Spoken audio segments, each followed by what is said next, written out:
Welcome back, everyone, to the deep dive. You know, we love to get into the nitty gritty, the really important stuff when it comes to AI management. And for today's deep dive, well, we're going right to the heart of it. We're looking at Clause 5 of ISO IEC 42001.2023. Going about leadership. Yep, leadership. Now, I know standards documents, they can be a bit dry, maybe even a little intimidating. Dense. Dense. There you go. The perfect word.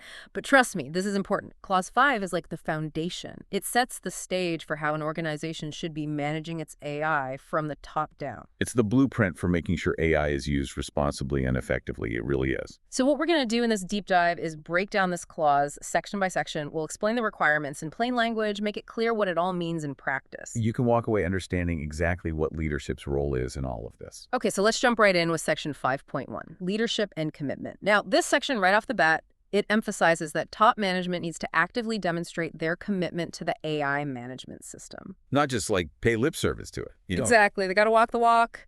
But what does that actually look like? How do they show they're serious, as the standard puts it? Well, the standard outlines several key ways that top management can actually demonstrate this leadership and commitment. Okay, let's hear them. First off, and this is a big one, they need to make sure that the AI policy, the organization's overarching AI policy and the objectives for AI, those things need to be established, formally established, and they need to be aligned with the organization's strategic direction. So it's not just about having a separate AI policy off on its own. Nope, not at all. It has to be integrated, aligned, part of the bigger picture. Makes sense. You wouldn't want your AI initiatives cooling in a different direction than the rest of the organization. Exactly. That alignment is key. All right, so alignment is the first indicator of leadership commitment. What else?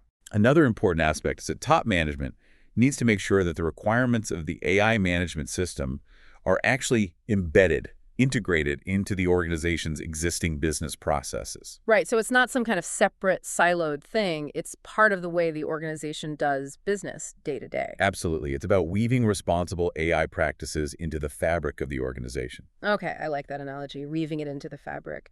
And of course, to make all of this work, you need resources, right? Oh, absolutely. That's the next crucial point. Top management is responsible for making sure that all the necessary resources are there. The people, the money, the tech. All of it. You can't expect a system to function, let alone thrive, without providing it with what it needs to succeed. That's so important. You can't just mandate a system and then not give it the means to actually operate. Right. It's about putting your money where your mouth is, so to speak. Okay, what else falls under this leadership and commitment umbrella? Communication. This is a big one. Top management has to clearly communicate the importance of effective AI management. So everyone in the organization understands why this matters. Exactly. From the top-level executives down to the individual contributors, everyone needs to be on board and understand their role in it. And that includes adhering to the system's requirements, right? Absolutely. Everyone needs to understand what's expected of them. All right, so set the direction, provide the resources, communicate the importance. Anything else? Well, it's not enough to just set things in motion. Top management also has to ensure that the AI management system is actually achieving its intended outcomes. So it's a continuous loop. Set the direction, provide support, communicate, and then verify that it's actually working. Right. It's about monitoring, evaluating, and making adjustments as needed. That makes sense. It's an ongoing process. It is. And, another important aspect is that top management needs to actively direct and support individuals within the organization so that they can contribute effectively to the AI management system. So it's about empowering people at all levels. Exactly. Give them the tools and the support they need to be successful. And then, maybe even more importantly, top management has to champion continual improvement of the AI management system. Ah, yes. The AI world is constantly evolving, so the system needs to keep up. It can't be static. It has to be able to adapt and improve over time. Makes sense. So we've got all these responsibilities for top management. Anything else, or is that pretty much cover it for leadership and commitment? Oh, there's one more point in this section that I think is really important.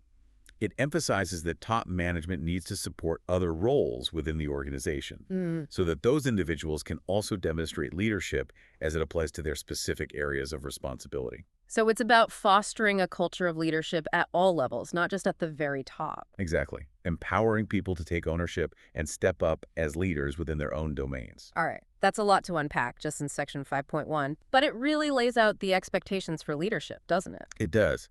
And there are actually a couple of notes attached to this section that provide even more clarity. Oh yeah, the notes. Sometimes those can be easy to miss. They can, but they're important. Note 1, for instance, it clarifies what the standard means when it refers to business.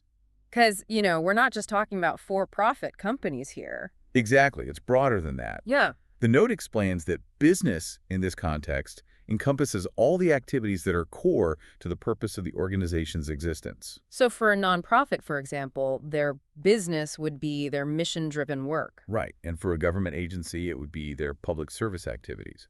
So the standard applies to all sorts of organizations, not just businesses in the traditional sense. I like that. It makes it more inclusive. And what about note 2? What does that clarify? Note 2 highlights the role of leadership in establishing and modeling a culture of responsibility around AI. Okay, so it's not just about having policies and procedures. It's about creating an environment where responsible AI is valued and practiced. Exactly. When leaders walk the walk and demonstrate their commitment to responsible AI, it sets the tone for the entire organization. And it can be a powerful driver of positive change. Okay, let's move on to the next section, shall we? Absolutely. Section 5.2, AI policy. Now, it's pretty obvious that an organization needs a specific policy for AI, but what does that actually need to cover? What are the must-haves? Well, the standard lays out several key requirements for the AI policy. First and foremost, it has to be appropriate to the organization's purpose. What works for one organization might not work for another. Right, so a small research lab is going to have a different AI policy than, say, a huge multinational corporation. Precisely. It needs to be tailored to the specific context. Makes sense. What else is essential? The AI policy also has to provide a clear framework for setting AI objectives. What are the organization's goals for AI? What do they want to achieve? So the policy acts as the guide for those objectives. Right, that's the direction. And it also has to include a strong commitment to meeting all applicable requirements. So we're talking about legal and regulatory obligations. Yep, those are definitely part of it. But it also includes ethical principles and any internal guidelines the organization has for AI. Okay, so it's a comprehensive approach to making sure AI is used responsibly. It is. And finally, and this is something we've touched on before, the AI policy must include a commitment to continual improvement of the AI management system. Because things change so quickly in the AI world. Exactly. You can't just set a policy in stone and forget about it. It has to evolve and adapt as needed. All right, so the AI policy sets the stage, outlines the commitments, and emphasizes the need for continuous improvement. Now, what about the practical side of things? How should this policy be managed and communicated within the organization? Well, first of all, the standard is very clear that the AI policy has to be documented information. So no verbal agreements or informal understandings. It's got to be written down, formally recorded. Yep. And it should be easily accessible to everyone who needs it. Okay, so it's not enough to just have it written down somewhere. It has to be readily available. Right. And it should be referred to, cross-referenced in other organizational policies wherever relevant. So there's consistency across all the different management systems. Exactly. And of course, the policy has to be communicated effectively within the organization. So everyone knows what it says and what it means for them. Right. And the standard also says that the policy should be available to interested parties outside the organization as appropriate. So that could be customers, partners, maybe even the general public. It depends on the context, the type of AI systems involved, and the organization's overall approach to transparency. Right, so there's some flexibility there, but the key is to be open and transparent where it makes sense. Exactly. And, there are a couple of annexes in the standard that provide even more detail on this whole AI policy piece. The annexes, yes, this can be really helpful. They are. Annex AZA2, for example, it gives you a set of control objectives and specific controls that organizations should consider when they're developing their AI policy. So it's like a checklist of best practices. Exactly. And then Annex B by 2 provides some really practical guidance on how to actually implement those controls. So Annex A is the what, and Annex B is the how. Right. A is for objectives, and B is for implementation. Okay, that makes sense.